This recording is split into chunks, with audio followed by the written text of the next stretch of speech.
você cresce dentro dessa cultura, Thiago. Então, no começo você acha normal. Depois do escândalo envolvendo a igreja Bola de Neve, com Rodolfo Abrantes, apóstolo Rina, ex-pastores da Bola de Neve se levantam para fazer uma live e falar tudo o que acontecia no seio da igreja. Se você é um cristão fraco, por favor, não assista esse vídeo, porque eles vão falar coisas pesadas, contar situações que eles viviam, e isso você vai ver agora. Você vai assistir esse vídeo agora. Antes, eu só quero pedir para que você se inscreva aqui em nosso canal, ative o sininho e coloque para receber todas as nossas notificações, dê um toque no botão curtir, isso é muito importante e nos apoia. E sem muita demora, vamos ao vídeo. Cheguei em 2001, né, quando a igreja era lá na Marco Aurélio, né, que era uma garagem, assim, um lugar bem simples, né, e eu vim daquele jeito do mundo, meio zoado, e aí eu cheguei ali, fui extremamente bem recebido, né, as pessoas, né, me aceitaram muito bem, apesar de ser uma igreja, assim, naquela época era bastante, né, o pessoal toda semana descia pra praia pra surfar e coisas assim, né? Ainda assim, mesmo eu não sendo um atleta, o cara do surf e coisa e tal, eu andava com a turma e era muito bem aceito, gostava bem do ambiente. Aí depois eu me tornei líder de célula, aí assumi uma célula aqui em Indaiatuba, na região de Campinas. Depois essa célula de Campinas virou a igreja de Campinas. Aí enviaram o pastor, que é o pastor local aqui, né? Que até hoje aí se tornou supervisor da região. Ele foi enviando os pastores para as cidades circunvizinhas aqui, e aí me coube assumir a cidade de Sumaré. Aí fiquei lá até 2021 e acabei saindo, né? Tive alguns desentendimentos ali e acabei saindo, né? Mas na realidade, 5 anos antes, eu comecei a frequentar o conselho de pastores da cidade. E ali foi aonde eu percebi que alguma coisa era diferente no Bola de Neve, porque eu me converti no Bola de Neve. Eu não vim de outra igreja, como muitas pessoas, né? E eu conheci ali, então era a única referência que eu tinha de tratamento. Então, aquelas coisas que aconteciam para mim eram normais, porque eu me converti ali. Então, eu achava que aquele tipo de piada, aquele tipo de brincadeira não era ofensiva, era normal da igreja. Até que eu comecei a frequentar o conselho de pastores ali da minha cidade. E eu percebi algo diferente que eu não conhecia dos crentes. Aqueles pastores me tratavam com respeito, com educação, com bondade. E quando eu falava, eles queriam me ouvir também. Era completamente diferente das reuniões de pastores que a gente tinha na nossa região, na nossa regional, aonde era a cada reunião uma sessão de humilhação, de... Pastor, quem que era o líder da regional? O pastor Kid. Você está dizendo assim, que tipo de dentro abuso? da cultura, a cultura da denominação era uma cultura de rispidez, agressividade, pouco diálogo, aquela coisa bem militar, né? Bem de seita mesmo. Hoje é uma coisa que a sociedade não admite mais, né? Que é a cultura do bullying. Eu lembro, por exemplo, era super engraçado. Quantas vezes eu ri assistindo o culto na sede, toda semana era uma zoeira com o cara do som, né? É meio que cultural no Bola de Neve você zoar com o cara do som, né? Então era aquelas piadas, já vai de novo, Pinguinha. O Pinguinha fazendo um problema no som aí. Tá difícil, hein, fulano? Errou de novo. Aí você cresce dentro dessa cultura, Thiago. Então, no começo você acha normal. Então, assim, eu sou gordo desde pequeno, né? Eu já sofri bullying na escola, em todo lugar. Mas, assim, eu cansei de apanhar e comecei a bater. Era o que a gente fazia quando a gente era moleque. E aí eu cresci nessa estrutura e eu só fui ter uma experiência real com o que é bullying antes da igreja, uma vez na vida. Eu estava num ônibus, aí eu fui abrir um lugar, eu fui sentar, a pessoa virou, tinha uma senhora, ela virou e falou assim: você acha que você gordo desse jeito vai sentar aqui do meu lado? Você acha que você cabe aqui? E o pessoal do ônibus ficou todo mundo assustado com o jeito dela falar, da agressividade, né? Aí depois disso Isso foi no mundo, né? Sem estar na igreja. Isso foi no mundo. Tá. Isso foi então no o senhor está dizendo que o bullying que o senhor sofreu dentro da igreja foi pior do que no mundo? Ah, mas muito pior, porque foi uma vez, tirando a época de criança, que é uma brincadeira e você aprende a reagir, né? Que vem um apelido aqui, um outro apelido ali. Na igreja, assim, ó, quando cheguei na igreja, eu não senti isso. Eu não só para deixar a galera do surf e tudo mais, não surfava, não sei nem nadar direito. Mas quem me zoava? Ô, Sandro, deixa eu só fazer um comentário aqui, porque tem um monte de gente comentando aqui, de várias cidades, que já sofreu humilhação no Bola de Neve, já sofreu bullying. Gente que era de som, gente que era da comunicação, que é cultural, os pastores fazerem bullying com essas pessoas. Já ouvi isso também. Inclusive, eu tenho um rapaz lá na igreja Alicerce, nossa igreja em Santos, que foi sonoplasta do Bola de Neve e sofria muito isso.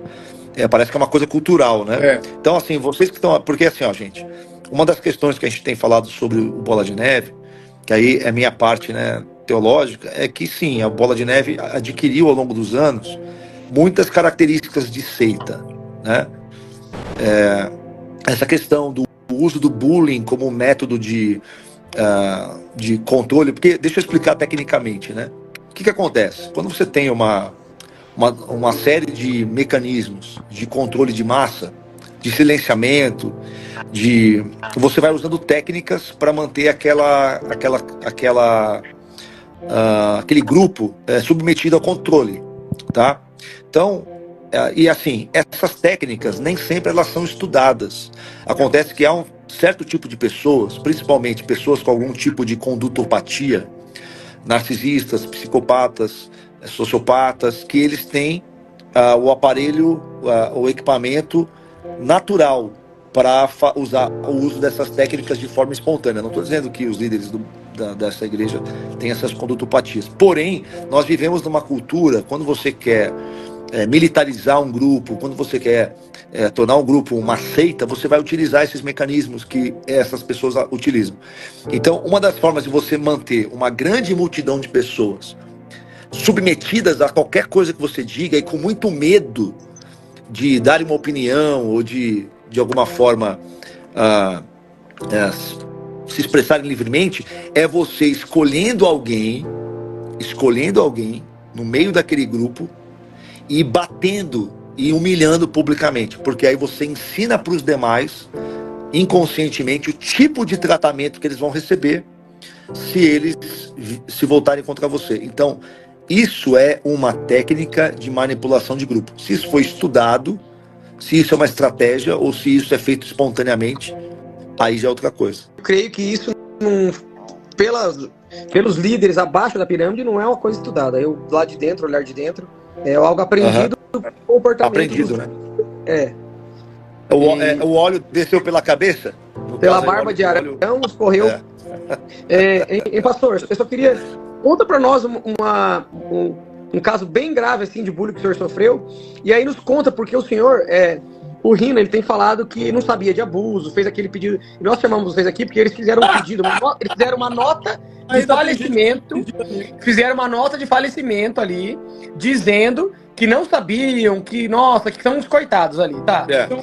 Eu quero que o senhor contasse algo bem grave que te magoou na época, o que o senhor fez com o Rina, que não sabia, né? Porque ele precisa ser desmentido publicamente. A verdade, nós não estamos expondo a igreja de Cristo, nós estamos levando a verdade para as pessoas precisam entender a verdade. Então conta pra gente, porque nós temos até como provar, o senhor tem até as provas, que foi até o Rina, que ele sabe disso, que essa cultura do abuso era denunciado para ele, e assim, a diferença é que o senhor não tem 1 milhão de seguidores na internet para ele vir fazer pedido de desculpa público, né? Porque o Rodolfo recebeu o pedido público de desculpas, né? Pedido de desculpas não, né, gente? É aquela... Todo narcisista, o que faz? Ele, quando é confrontado por alguém, ele não pede desculpa. Ele arruma um jeito de falar que ele fez aquilo com você porque ele te ama. E que o culpado é você de receber aquilo. Toda reunião ali do grupo de pastores, a gente tinha uma reunião uma vez por mês. Cada reunião dessa, alguém era escolhido para ser a bola da vez ali, de ser humilhado, de ser chacota. Então já vi pastor levando tapa, peteleco, pastor recebendo zombaria por causa da roupa que estava usando. Uma vez eu lembro que ele mandou todo mundo repetir em grupo: Sandrão, você não é uma sanfona, você não é uma sanfona, porque na vida inteira de quem tem problema com obesidade, você engorda, emagrece, engorda, emagrece. Então, ele falava isso. Uma vez a gente estava reunido alguns ali, essa para mim é algo absurdo. A gente estava numa desses grupinhos ali de pastores conversando, aí ele virou para mim e falou assim: meu irmão, você precisa emagrecer, sabe por quê? Você não ama suas filhas? Porque se você ama suas filhas, você não vai permitir que elas vejam o pai delas crescendo num ambiente com um pai gordo, porque elas vão querer ser gordas também. E se elas crescerem, olha só o pensamento, eu nunca mais esqueci isso na vida, porque me ofendeu mais a visão que ele tem das mulheres do que ele me ofendeu em me chamar de gordo. Ele falou assim: porque um gordinho pode arrumar alguém, pode trabalhar, pode ficar rico, sei lá, e conseguir alguém, mas uma mulher, se ficar gorda, com quem ela vai casar? E se ela não casar, o que vai ser da vida dela? Olha a mentalidade desse ser humano. Várias vezes existe algum... você não vai porque você é gordo, você não consegue. Aí já tá ele falando de novo. Era o tempo todo. Pastor, e aí o senhor pegou as denúncias e foi pro Rina? Conta pra gente. Aí o senhor levou essas denúncias pro Rina? Como é que foi? Conta pra gente. Bom, preciso falar mais uma que foi a pior de todas. Estávamos sentados numa mesa, eu e mais 2 pastores e ele.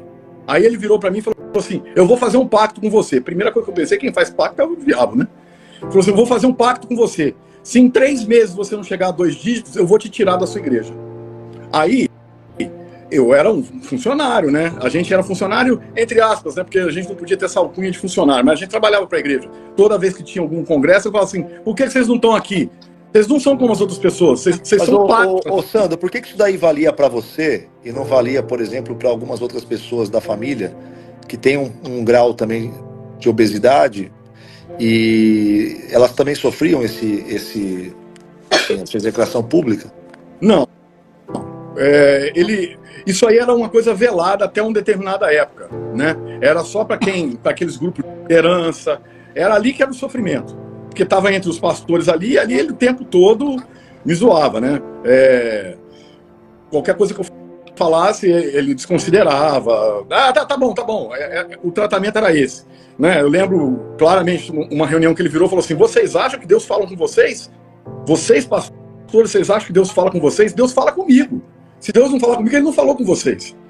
E aí, completando essa história, a gente estava sentado à mesa, ele virou e falou isso: vamos fazer um pacto, se em 3 meses você não emagrecer, você vai ser tirado da cidade.